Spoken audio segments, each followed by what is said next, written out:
Boy, namshukuru Mwenyezi Mungu. Naam, karibuni.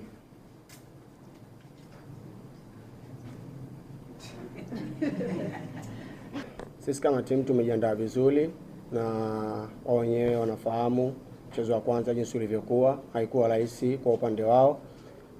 But tutaendelea kufanya kile ambacho mwalimu alichotuwezesha na kuweza kutuambia nini ambacho tunataka tufanye kwenye pitch. Kwa hiyo tunawaheshimu Yanga Afrika, lakini wakawa wakijua tumekuja na ubora wetu ambao tulotoka na Babati. Kwa hiyo bado tuko vizuri na tunatumani tutatoa matokeo mazuri zaidi hapo kesho. Unaposema pressure, hakuna kitu kama hiko, but si wenyewe ni wachezaji ambao tuna masini ya wengi. Kwa hiyo tunajua nini ambacho tunakwenda kukifanya, kwa sababu football ni kazi yetu na tumeajiliwa kwa sababu ya kufanya kazi hiyo, kwa sababu tumeaminiwa na ndio maana tuko hapa. Kwa hiyo sisi tumekuja kuipambania Mbeya City kama club na kuweza kuyakilisha vizuri. Mbinu za timu zitabaki kuwa ni siri yetu, tunakwenda vipi kwenye pitch.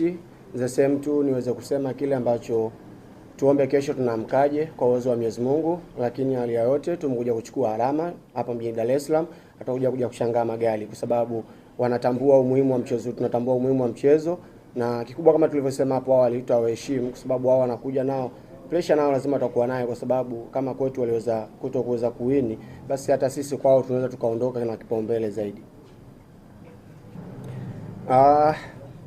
Hali yote tunasema karibuni ndugu zetu, kwa sababu hata hapa ni kwetu, kwa sababu kwenye mji wao tuna kijiji chetu.